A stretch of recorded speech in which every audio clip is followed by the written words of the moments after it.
The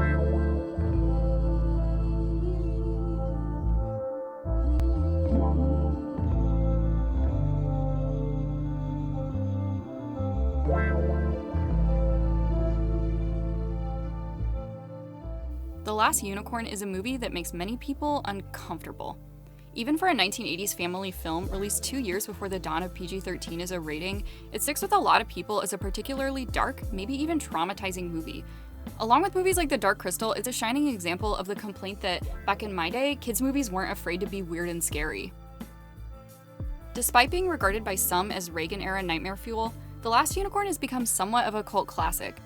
It's not exactly comparable to the fairy tales of old, which teach children how to behave by using gruesome punishments.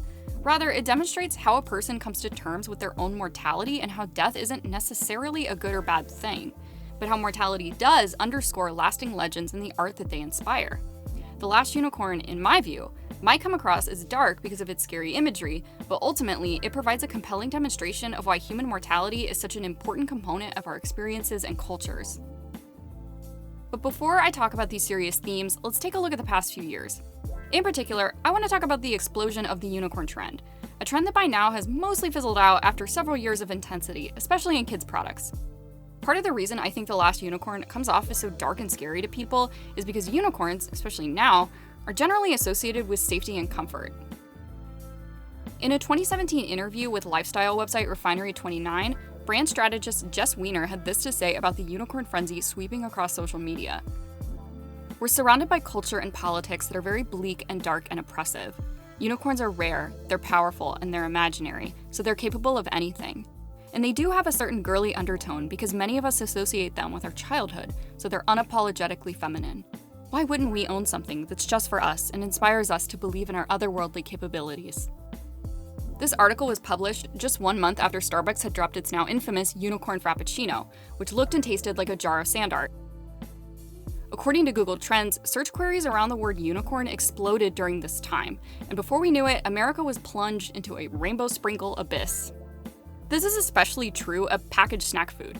I guess a lot of food companies decided to drop the shaky appeal to the great source of fiber messaging to instead bulk buy unicorn molds and pink food dye and start selling us on a whole new whimsical assortment of the same things we've been eating all along.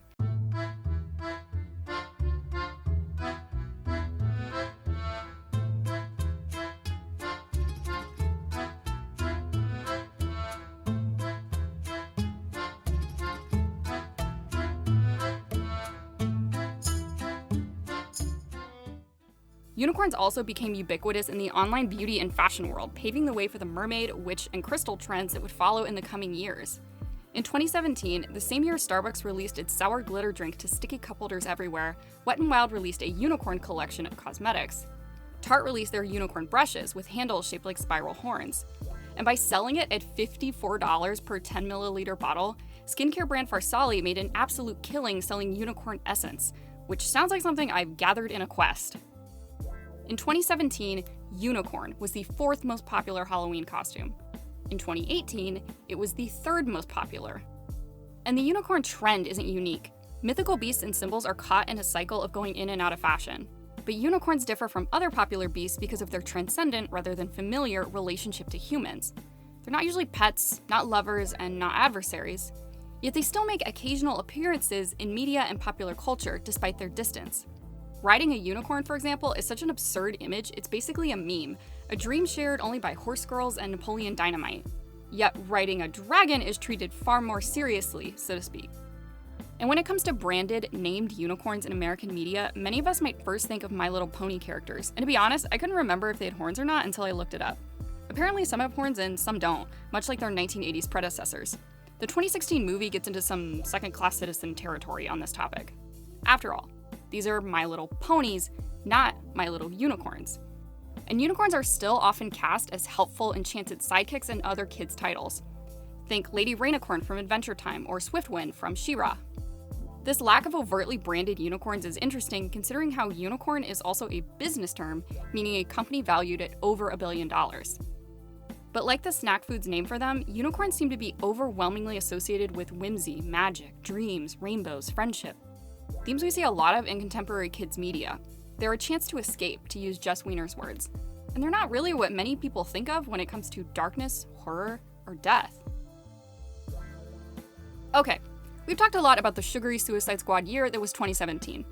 Let's scoop back in time to the mid-20th century, when fantasy-themed media was quietly thriving as a genre.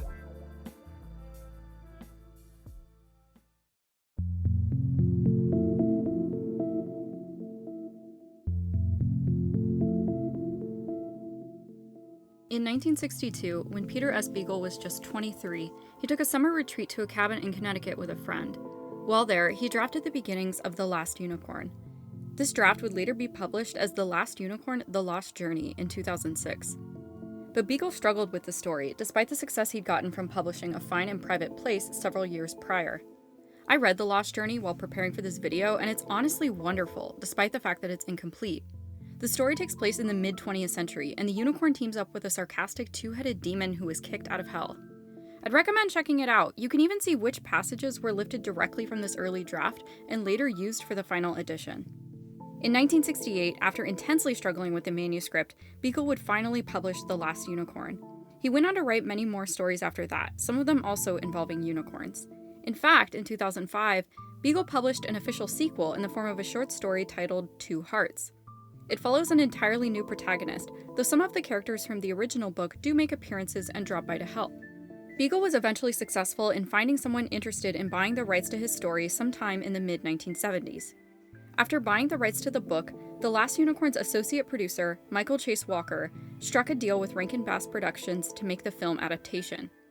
Peter Beagle was originally not happy about this, saying in a 2011 interview in Animation magazine, "The reason I was so horrified at the notion of Rankin Bass making the film was that I didn't like anything of theirs that I'd ever seen."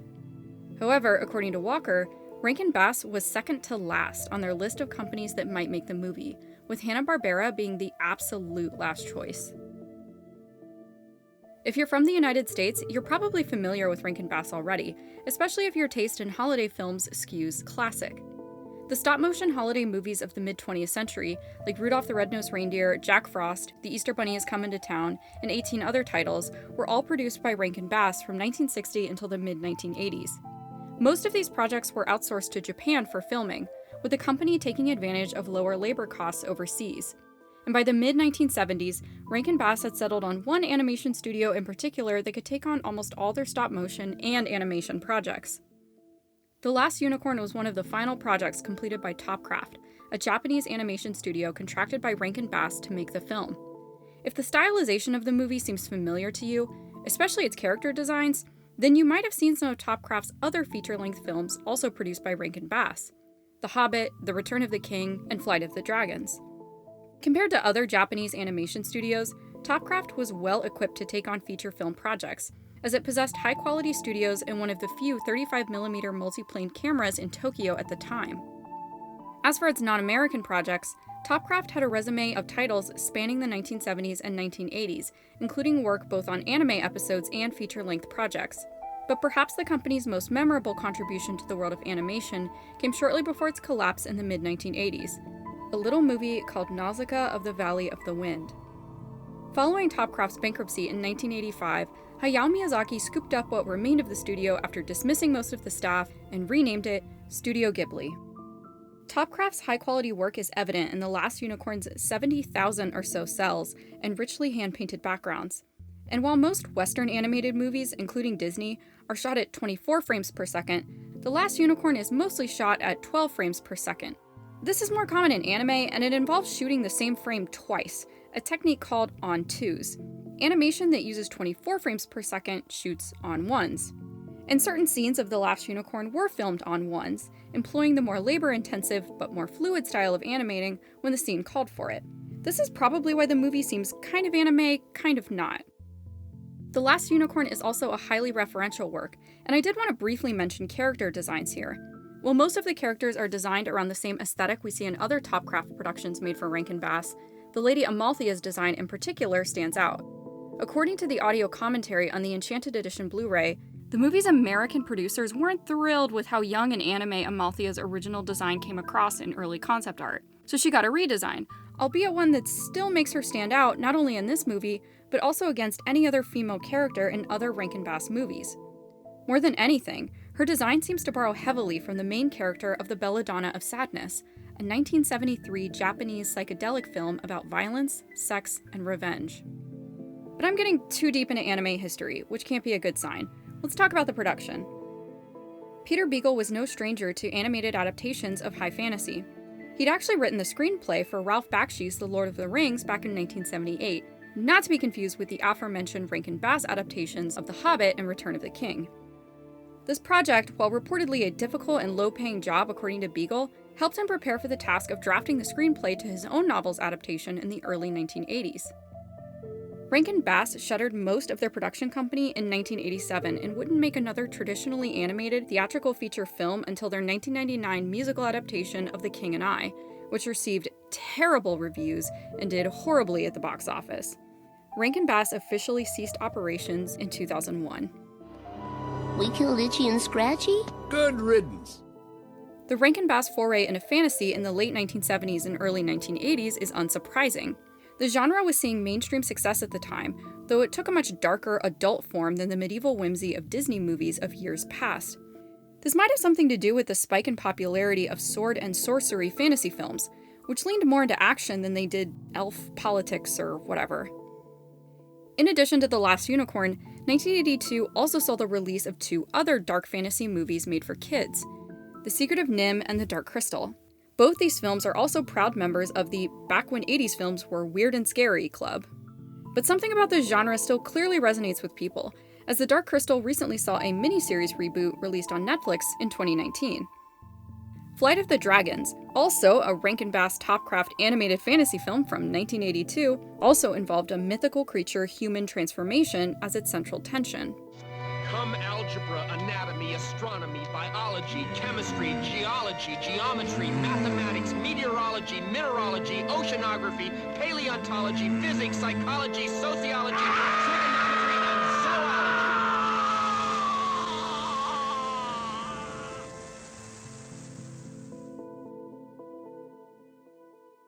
Hell, even the Rat decided it wanted a piece of the spooky fantasy pie with its release of The Black Cauldron in 1985.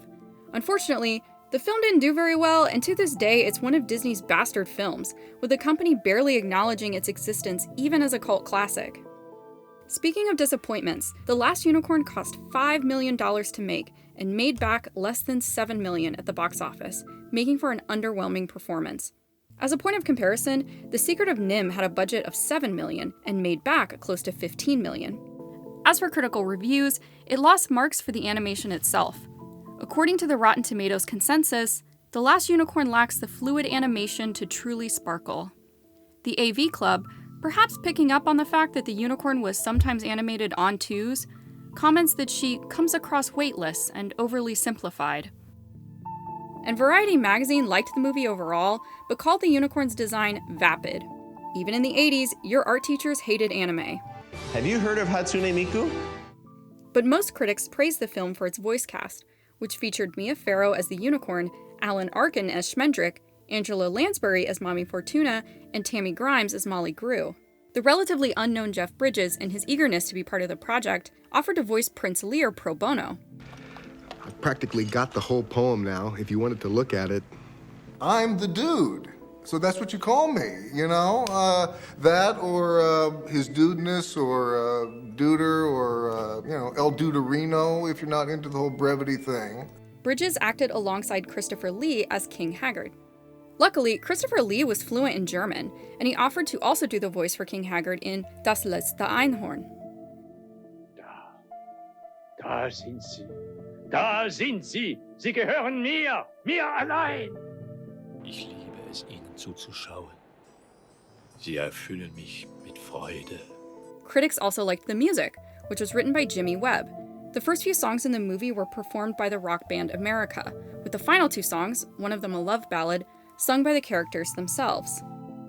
The animators, who had access to the music before they began work on the movie, incorporated the lyrics into their visuals. This is especially true of some of the background elements, like animals and landscape. Speaking of backgrounds, that just about wraps up the background of this film. Let's finally talk about the story itself.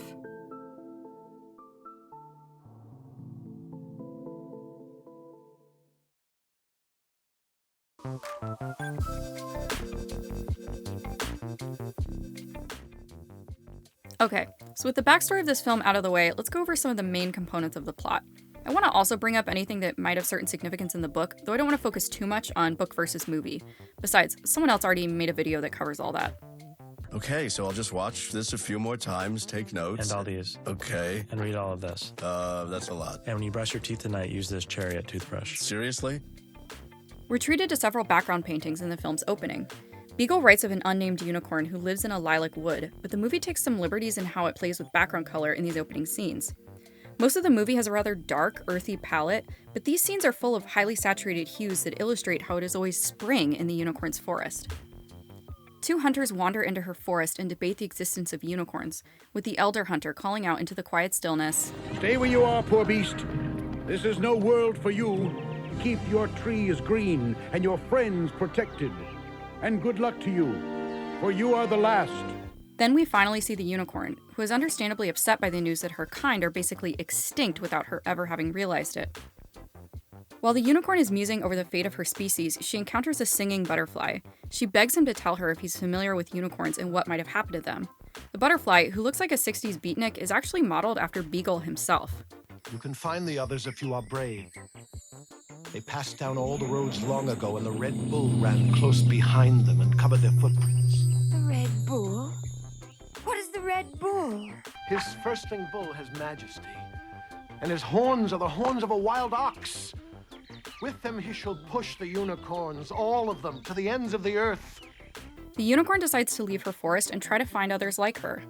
It's here that she finally encounters a human who mistakes her for a horse and tries to catch her. She realizes that human beings don't recognize her for who she is, or perhaps they've forgotten unicorns altogether. There are at least some humans who recognize her, though, including an old witch named Mami Fortuna.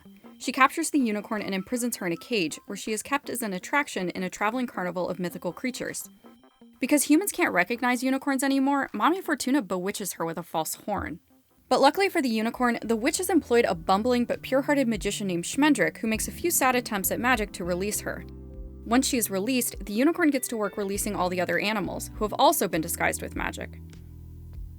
Okay, now it's time for arguably the most traumatic scene for a lot of people. The unicorn also frees a harpy, who is immortal like herself and not under any kind of spell. She's scary as shit, and she dive bombs Mami Fortuna and kills her.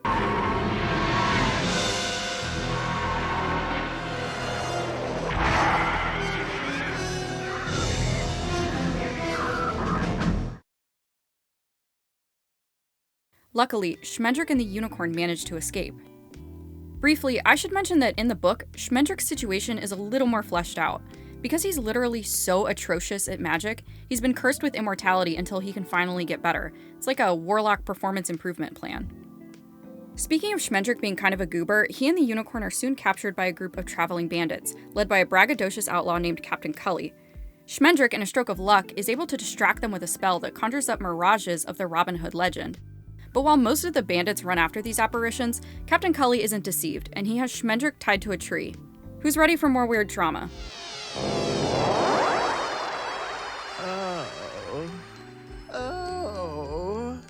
Oh, I love you. Schmendrick escapes thanks to the unicorn, and the two hit the road again, but they're intercepted by one of the bandits, a woman named Molly Grew. Molly instantly recognizes the unicorn for who she is and starts to cry. Can it truly be? Where have you been? Where have you been? Damn you! Where have you been? And where were you 20 years ago? 10 years ago? Where were you when I was new? When I was one of those innocent young maidens you always come to? So this next part is probably where the book and movie deviate the most. In the book, the travelers have to pass through Hagsgate before they can get to Haggard's castle. Hagsgate is a village at the foot of the castle, and the trio are surprised that the town is so well kept and peaceful. But when they join some of the townspeople for dinner in the local tavern, they learn that Hagsgate has been hexed with a curse, that their village will thrive with excellent harvest seasons and abundant resources and money. But the catch is that a child born from the village will one day go on to bring its doom. Schmendrick proceeds to get blasted and say some dumb shit to the townspeople, all of whom are middle-aged or older, as they all decided to stop having children to prevent the prophecy from coming true. Not sure what the long-term strategy was there, and it didn't really work out because one child was born in secret and then abandoned before being adopted by the king. But I digress. Back to the movie. One night, close to Hagrid's castle, the party is finally confronted with the Red Bull. Terrified, the unicorn begins to flee, but it quickly becomes clear that the bull is faster than her. In a panic, Schmendrick casts a spell, but whoops, now she has thumbs. The unicorn freaks out, but the three decide to continue on their quest, with the unicorn's now human body possibly protecting her from the bull for the time being. They finally reach the castle, which seems to only be populated by two people, King Hagrid himself and his adopted son, Lear. Schmendrick introduces the unicorn as his niece, Lady Amalthea, and while Hagrid is skeptical, he agrees to let the trio stay in his castle for a while. But not until after he fires the extremely pissed dude Schmendrick is replacing. Come on, old man. I'll write you a reference. Naturally, Lear falls in love with Amalthea, and he attempts to win her affections by slaying dragons and, as he puts it, doing great deeds. As time wears on, Amalthea and Lear grow closer, and Amalthea begins to forget her life as a unicorn. She even forgets why she came to Hagrid's castle in the first place. This change isn't lost on Hagrid himself. At one point, he confronts Amalthea, essentially accusing her of betraying her true identity and making him out to be a fool. But eventually, he realizes that Amalthea, the woman, has almost entirely replaced whatever unicorn there once was. I said to the Red Bull, I must have them. I must have all of them, all there are. For nothing makes me happy but their shining and their grace. Each time I see the unicorns, my unicorns, it is like that morning in the woods, and I am truly young in spite of myself. You are the last. My lord, I do not understand. Thanks to Molly Grew's charming conversation with a scullery cat, she and Schmendrick begin to crack the riddle around how to find the Red Bull's lair, which lies beneath Hagrid's castle. I should mention that Amalthea doesn't really help them at all, and it's at this point in the movie that her role becomes pretty passive. Anyway, they descend to the dungeon and find a goofy skeleton, which was part of the cat's riddle. Answer the riddle then. Tell us the way. Say please. Please. No. No. The skeleton mocks him at first, but Schmendrick is able to trick him into explaining the answer to the riddle by promising him wine. But despite his inebriation, the skeleton suddenly recognizes Amalthea and flips out, calling for Hagrid. They all run into the clock, which is the entrance to the passage, with Hagrid behind them, but instead of following them inside, he smashes the clock, trapping them. Lear is there too, having followed Amalthea when she left with the others to descend into the dungeon. Amalthea begins to have doubts about the whole mission. She no longer remembers who she is and doesn't have any interest in becoming a unicorn again. But Lear disagrees, telling her that it's her destiny to rescue the others. The Red Bull begins to stir, and presumably the spell on Amalthea is no longer as effective at disguising her. As the group tries to flee, Amalthea trips and falls, and yet again, in a moment of desperation, Schmendrick mutters a few magic words.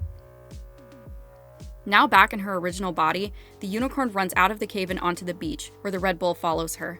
He tries driving her into the sea where the other unicorns were driven long ago. But as the bull chases her, Lear throws himself in his path. The unicorn, seeing this, undergoes a sudden change.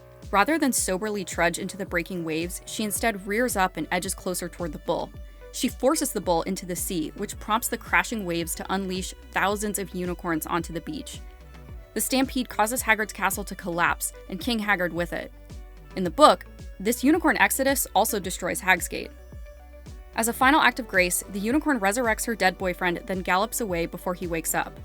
In the last scene of the movie, the unicorn appears to Schmendrick again to thank him before she leaves him and Molly and begins the long journey back to her lilac forest.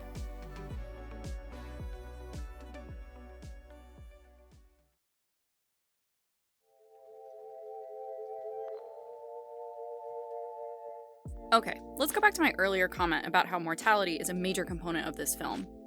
Well, of course death is a component of this film. Doesn't almost every type of narrative carry the threat of some kind of death, be it physical or even metaphorical? I'm sure there are kids' films way darker than this one, but what has always made The Last Unicorn stand out to me is its framing of mortality. Sure, other kids' movies have broached the subject of the inevitability of death, but in the world of The Last Unicorn, death isn't exactly inevitable. The unicorn is not just magical, She's outright immortal. In the book, Beagle writes, "She was very old, though she did not know it." To be clear, while lots of kids' movies depict grief, that's not exactly what I'm talking about here. The Last Unicorn lays bare the frightening reality of one's own death, and not one that is necessarily followed by an afterlife, or if there is an afterlife, it might be a suboptimal one, barely resembling the experience of life. And this is why it's such an effective Memento Mori piece. Memento Mori is a Latin phrase that basically means, remember you will die. It underscores some of the art and literature from the Middle Ages through the Renaissance and the Enlightenment, especially through the lens of Christianity. Its philosophical purpose was to encourage people, especially Christians, to be mindful of the temporal natures of their lives and to instead focus on the divine and the eternal, i.e., God. While none of the characters in the film make any kind of overt reference to the Christian afterlife, they do seem extremely concerned with their legacy. While other villains, and plenty of non-villains, thirst for money, power, and even fame, many of the antagonists in The Last Unicorn are obsessed with what they will leave behind and how they will be remembered. Many of them shamelessly show off and brag, not necessarily because they want fans or money in this life, but because they are concerned with the lingering memory of their names and identities, even false ones. Early on in the movie, when the unicorn is traveling on Man's Road, she's almost captured by a man who mistakes her for a horse. Not only does he consider her obviously beautiful, but he's already thinking about how he can exploit her for his own benefit.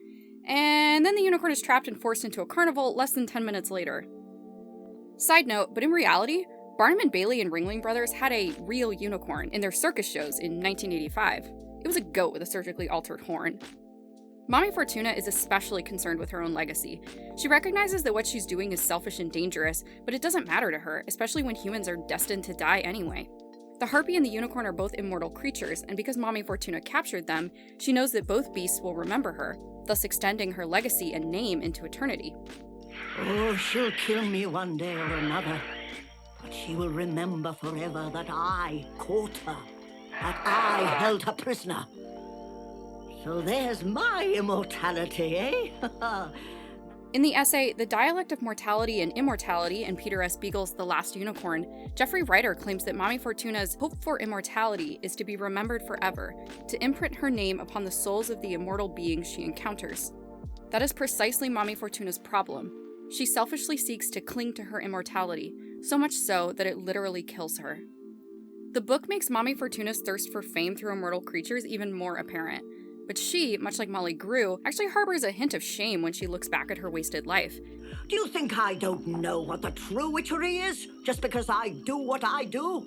There's not a witch in the world hasn't laughed at Mommy Fortuna and her homemade horrors, but there's not one of them who would have dared. She participates in the carnival herself, playing the personification of old age, a legend borrowed from Norse mythology. This disturbs the unicorn quite a bit, and she finds herself gripped with fear, the fear of transience and a temporary body that will wither in age. Schmendrick and Molly are the more humble of human characters, unlike the film's antagonists. Schmendrick is incompetent, and he's more than aware of it. My dear, you deserve the services of a great wizard, but I'm afraid you'll have to be glad of the aid of a second-rate pickpocket. Some magician. And Molly considers herself to be far past her prime and therefore in a way tainted by her age and experiences. The unicorn, in contrast, is limited in what she can and can't feel. I can never regret. I can feel sorrow, but it's not the same thing. And while the unicorn claims she can feel no regret, it is Schmendrick and Molly who carry their regrets and their shame with them throughout their human lives.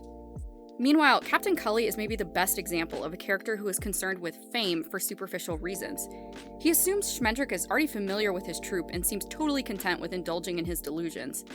In the book, Cully is even more of a fame-obsessed buffoon. He's convinced that Schmendrick is actually a famous folklorist in disguise, and he's desperate to show off so that he might be written about favorably. My main goal is to blow up and then act like I don't know nobody. But it's also Cully who rejects legends and stories. Robin Hood is a myth. We are the reality. Beagle gave Cully some amazing lines in the book, and they all betray how self-absorbed Cully is.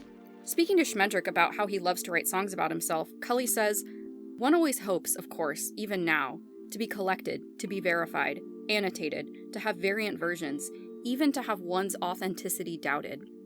As Geoffrey Reiter points out, Cully seeks to become immortal by imprinting himself on the memories of future generations.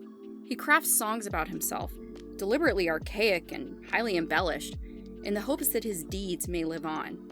And even if these verses were preserved, the Cully of the songs bears no resemblance to the real cowardly, egomaniac Cully, so the true man would gain no real immortality at all. And even Cully is well aware of the fact that the songs and poems he writes about himself are not accurate representations of the truth, but the ends justify the means.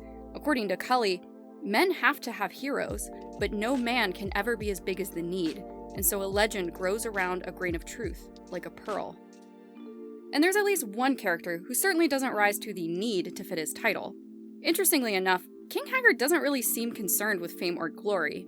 He's already king, so I suppose he's reached the end of the line as far as power is concerned, and Schmendrick has already heard so many stories about him. This might explain why almost nothing brings him happiness and why he spends his old age staring into the sea at immortal creatures trapped within a dark abyss.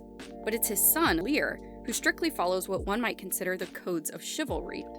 Rather than feeling concerned with how he specifically might be remembered by future generations, Lear looks to the past, to knights and nobles who came before him, to inform his behavior in the present. He's kind of the epitome of lawful good, doing what he thinks is the right thing based on the legacy of others' morals and good deeds. He seems to buy into the same conviction as Captain Cully, that men have to have heroes. But perhaps, unlike Cully, he believes that it is possible for a single person to rise to the right occasion. And it's no wonder that Lear is so concerned with this.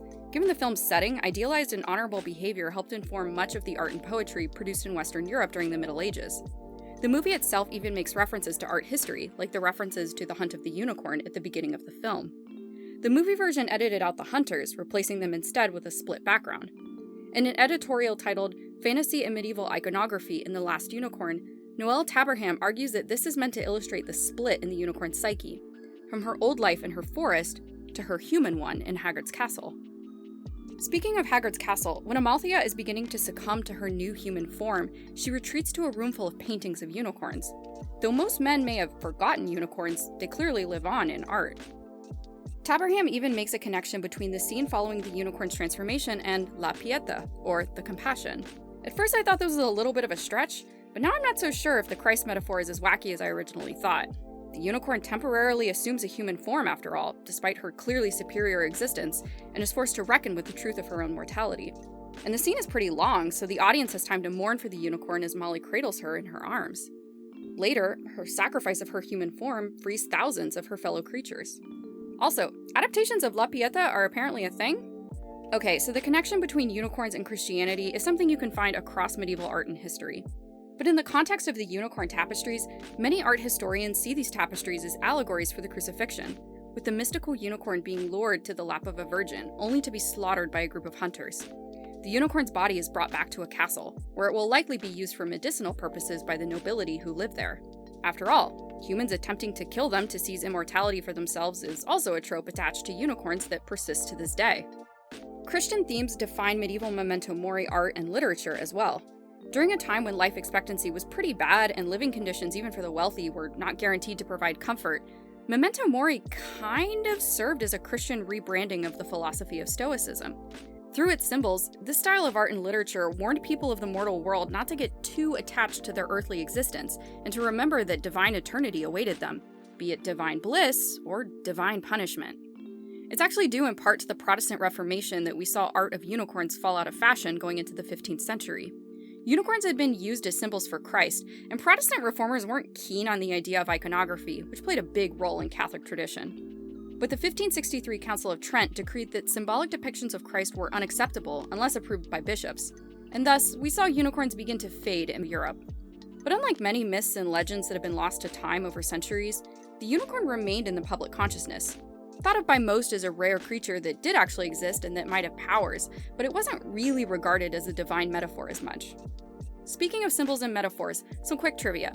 The name Amalthea is borrowed from the first named unicorn of Greek mythology. Hidden from his father Kronos, the infant Zeus nursed from a goat named Amalthea on the island of Crete. One day he broke off one of the goat's horns, thus her being a unicorn. He blessed the horn and called it a cornucopia, or horn of abundance, and to this day it represents plentiful food and good harvests. Remember the scary-ass harpy that everyone credits as wrecking nights of sleep for countless kids? Her name, Seleno, like Amalthea, is also a reference to Greek mythology, though fittingly a much darker one. According to Virgil's Aeneid, Seleno is a prophet herself, warning Aeneas that his men will starve before they reach the end of their journey as punishment for killing her sisters. But it's the unicorn who prophesizes doom in the film. Your death sits in that cage, and she hears you. This isn't the only time death is so overtly brought up in the movie. Its darkness sneaks into other scenes, reminding both characters and the audience of the approaching horizon of death. I would not be you for all the world. You have let your doom in by the front door, but it will not depart that way. And yeah, prophecies about death and doom aren't exactly unique to The Last Unicorn either. That alone would hardly make it an effective piece of Memento Mori. But the film also employs classic visual cues found in art going back centuries. The drunk skull in Hagrid's dungeon is probably the most glaring example of traditional Memento Mori in the film. This is even more obvious in the book, when the skull complains, "When I was alive, I believed, as you do, that time was at least as real and solid as myself, and probably more so. I said 1 o'clock as though I could see it, and Monday as though I could find it on the map. And I let myself be hurried along from minute to minute, day to day, year to year, as though I were actually moving from one place to another.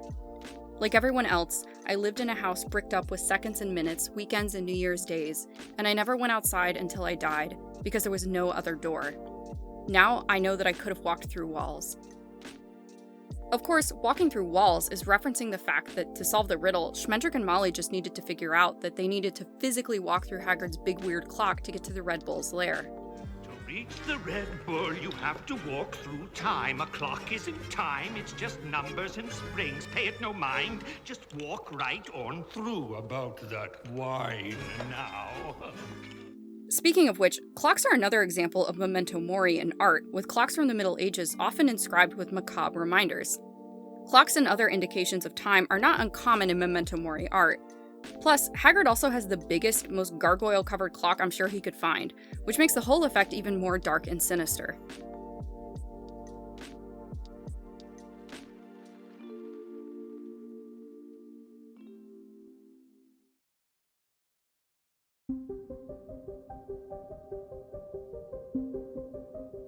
While I've talked a lot about this film's heavier moments, I want to focus now on what has always been the most chilling line of any film to me.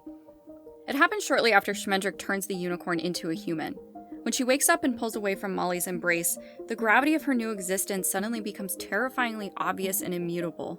I wish you had let the Red Bull take me. I wish you had left me to the harpy. I can feel this body dying all around me. Her screams echo Martin Heidegger. Man dies constantly until the moment of his demise. I don't want to pivot to talking about Heidegger and being towards death here because, quite frankly, I'm not smart enough, but it does provide a compelling framework for understanding what the unicorn is feeling. In extremely basic terms, Heidegger's view was that awareness of one's own unique death was essential to authentic human experience, and that enlightened individuals were those who faced this reality, as death is the only thing in a person's life that is guaranteed to happen. And this scene is the only time I can really think of that a young protagonist in a kid's movie suddenly realizes that their time on Earth is limited and that their body will begin to decay. Again, this isn't to say that protagonist's death isn't something handled by other kids' movies, but in this case, Amalthea's death is both distant to us and unbearably close to her. This is heavy stuff for a kid to grapple with, and in a way, it's even harder for adults. After all, isn't the horizon of death closer to us than it is to them? Is it terrifying? No, I don't think so. It's the way it is, you know. Everything must come to an end. The drip finally stops. See you on the other side. Oh, Bojack, no. There is no other side. This is it. The unicorn's realization of her impending death, called mortal salience if you go by terror management theory, is even more pronounced in the book. In Beagle's text, her fate is foreshadowed by a tale Schmendrick tells her about how his master once turned a unicorn into a human man so that he could escape hunters. The man lived a noble and happy life, and he died peacefully in old age. But the unicorn is sharply critical of this tale, saying, "The magician did him no service, but great ill. How terrible it would be if all my people had been turned human by well-meaning wizards, exiled, trapped in burning houses. I would sooner find that the Red Bull had killed them all." To her, it's worse to be trapped in a human body, a burning house, aware of the horizon of death and obsessed with leaving some smudge of legacy on the world, than it is to be outright killed. In the movie, and certainly in the book, the unicorn holds human beings in a kind of pitying contempt. Molly even gently scolds her for this, saying she wishes the unicorn could experience what it's like to be mortal.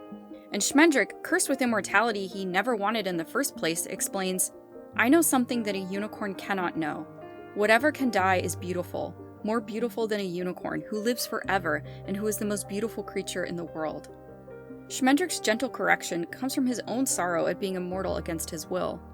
It's not clear exactly how old he is, but he proclaims proudly that he is the last of his own kind as well. Perhaps he has been carrying his own grief for many years. The book relies much more heavily on the theme of beauty as linked to the unicorn's immortality than the movie does. For example, in the book, when the unicorn is first turned into a human, she cries, "I would have chosen any other than this for my prison. A rhinoceros is as ugly as a human being, and it too is going to die, but at least it never thinks that it is beautiful. This body is dying. I can feel it rotting all around me. How can anything that is going to die be real? How can it be truly beautiful?" But the film does offer its characters the ability to make sense of their lives and their purpose so that they don't descend into the kind of despair that haunts the Lady Amalthea. While the antagonists are concerned with fame, manufactured or not, the protagonists accept that they must follow set paths, doing things the way they ought to be done according to custom and to history, which, after all, is its own kind of legacy, albeit one forged by others that came before. Consider how the unicorn, despite the danger around being captured, never strays from the main road she follows. There's even a whole song dedicated to it. She sleeps literally right off the side of the road, and it's because of this that she is captured, and probably why Schmendrick is captured later on. They don't depart from the given path, and they also don't depart from what they believe to be their own fairy tale. Lear is the most self-aware out of all of them when it comes to understanding what he should do within this context. It dictates his every action in the movie, right down to writing poetry that he clearly doesn't enjoy and isn't good at. But it's what chivalry requires of him, and therefore, he does it without ever questioning. And once Amalthea gets with the program, she recognizes this in Lear, and she falls in love with him. In fact, during their duet, Amalthea is singing the lines from her earlier ballad, "Now That I'm a Woman." As Lear sings to her, she warbles, "Everything has changed." But by the end of the song, she looks to him and sings, "Now I know the way." The path she'd been following the entire movie led her not just to the location of her people, but also to the human man she feels destined to fall in love with. And this connection with tradition and chivalry kind of makes Lear a jerk. Well, of course you're of noble birth. Anybody can see that. I mean, you can't really be that ridiculous magician's niece. It's out of the question. Like, Schmendrick is the whole reason Amalthea exists as a human in the first place. Her noble birth is her waking up fully grown in a swamp. And it's Lear's connection to the hero myth, this chivalrous path, that binds him to his own mortality. I am a hero, and heroes know that things must happen when it is time for them to happen. A quest may not simply be abandoned.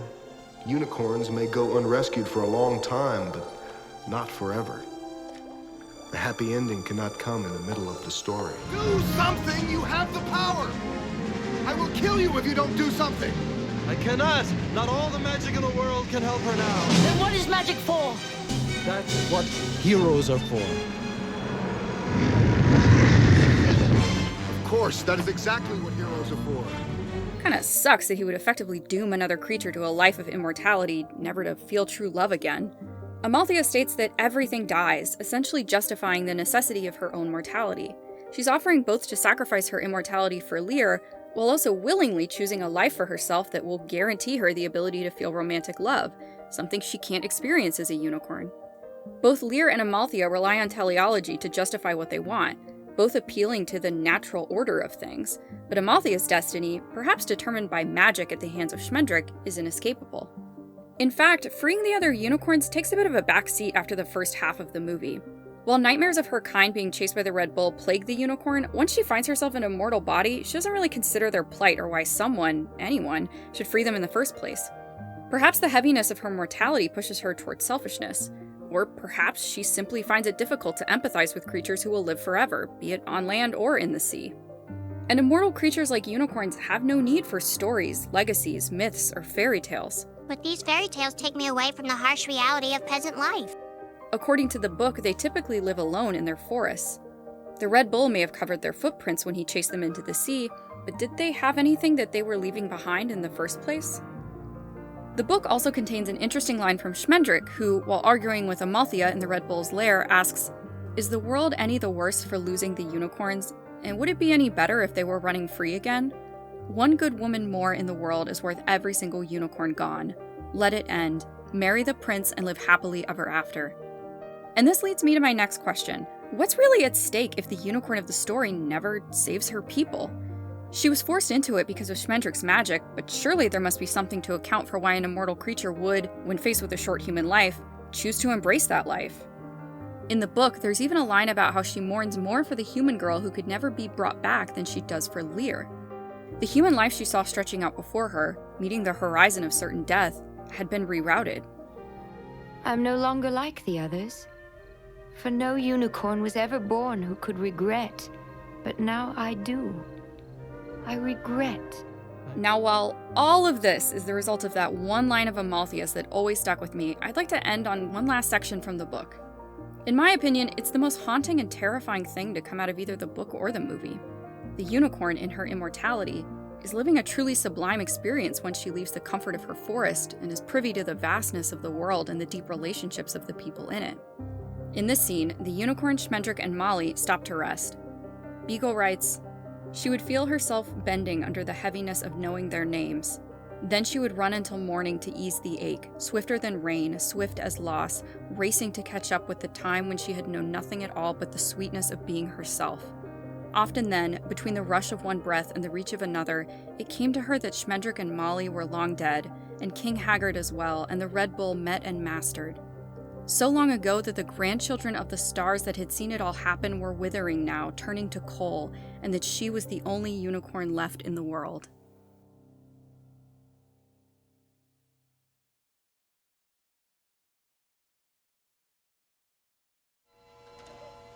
What you're afraid of is the unknown.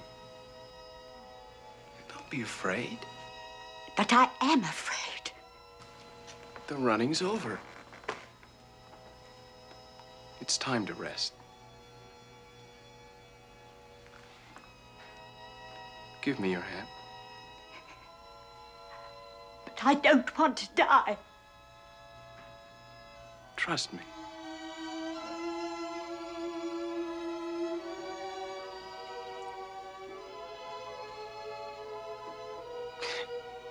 You see? No shock. No engulfment. No tearing asunder. What you feared would come like an explosion is like a whisper.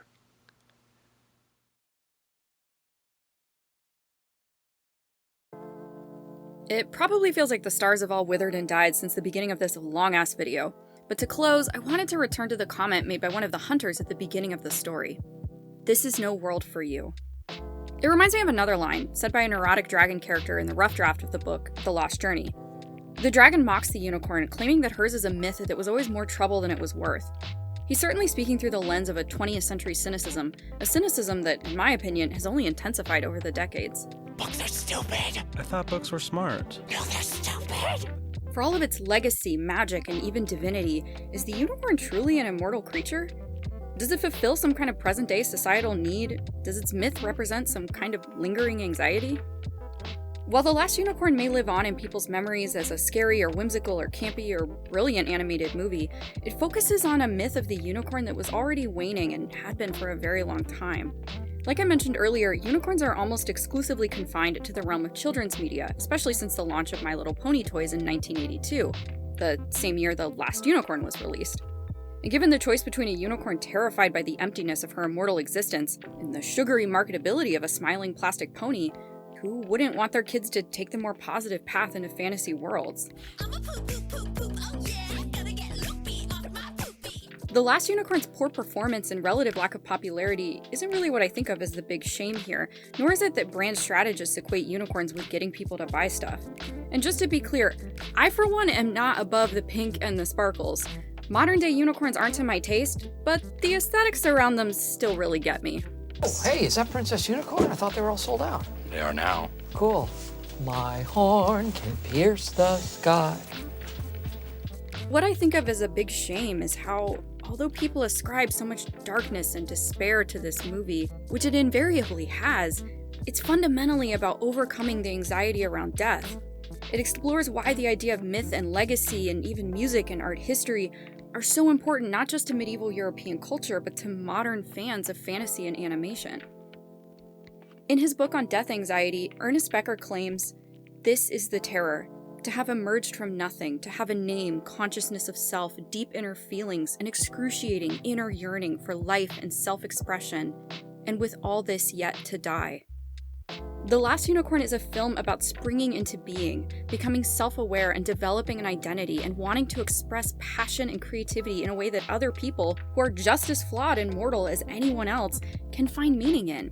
The unicorn's fate, to wander the earth remembering love and feeling regret, yet knowing she can never share these feelings with her mythically perfect and innocent people, is the cage that truly traps her, one that will persist long after her forest has vanished and the stars in the sky have burned themselves out.